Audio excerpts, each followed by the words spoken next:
Det her, det er et screenshot, som erstatter, at jeg i mandags lige skulle have fortalt jer, hvordan man bruger KIA-quizzerne. Fordi det er der nogen i evalueringen, der har skældt lidt ud over. Og det er hørt og set før, og det kan løses.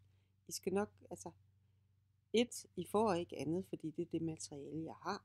Og 2, så kan I også komme frem til at blive rigtig glade for det, hvis man bruger det rigtigt. Det bliver altid indledt med en video, eller det kan også være en planche med lidt tekster ud for det, skal man så bruge til at løse en opgave.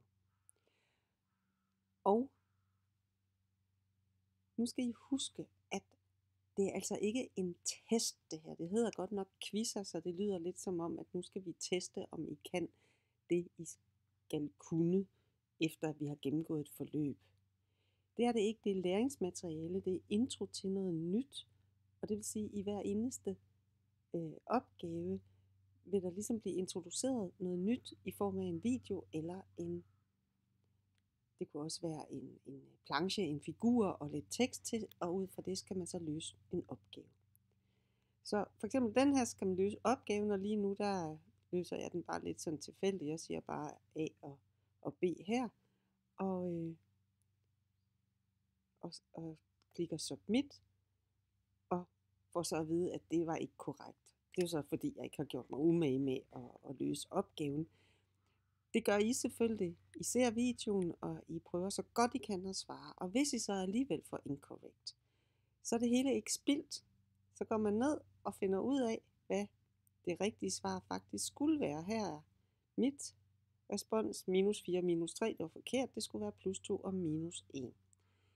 Og så er det, at man kan lære sin fejl, nemlig hvorfor er mine svar forkerte, og de rigtige er rigtige. Og der vil der i næsten alle opgaverne komme et feedback, altså en forklaring på det.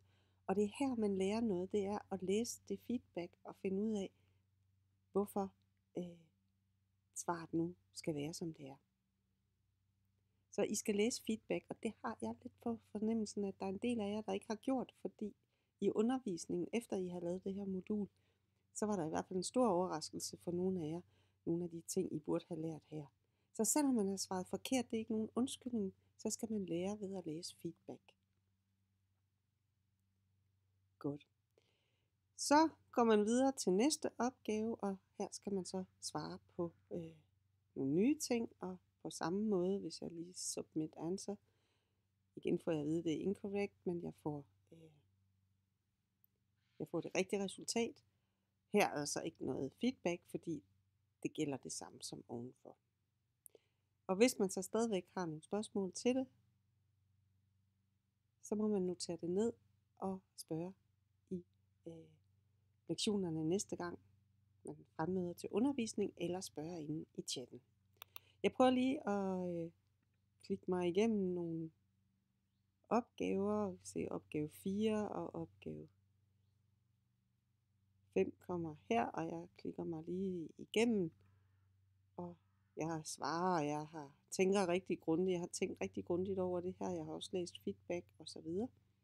Og nu er jeg så kommet til nummer 8. Jeg har været igennem 7 opgaver og kommet til nummer 8 og skal til at svare på det her. Og så kan jeg huske, at der var noget i en af de forrige opgaver, som handlede om et molekyle, der indeholdt noget oxygen og noget fluor.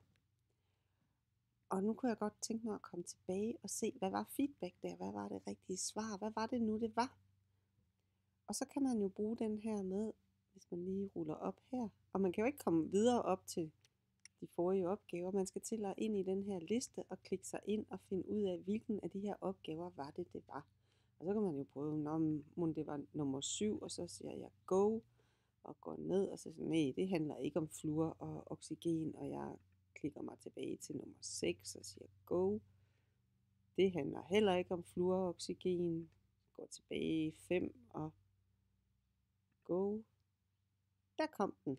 Men jeg kunne godt være uheldig, at jeg skulle igennem 5, 6, 7 opgaver, før jeg fandt den, jeg ledte efter. Og det er jo ikke særlig, hvad skal man sige, så kan man sgu glemme, hvad det var, man var i tvivl om, inden man har fundet den. Og det er der nogle af jer, der med rette har skældt lidt ud over. Så nu skal I høre her, hvad løsningen på det kan være. Det jeg gør, det er, at jeg går ind og tager et nyt forsøg herinde på den Q62, som jeg var i gang med. Og jeg taster lige mine koder ind her. Kommer ind. Starter forfra. Og så gør jeg det, at jeg går ned og siger Save Progress og End Quiz. Og jeg submitter, altså så jeg afleverer quizzen, uden at have svaret på et eneste spørgsmål. Og så får jeg hele resultatsiden. Jeg får alle opgaverne gentaget med det korrekte svar og med feedback hele vejen ned. Og det kan jeg bruge det her til at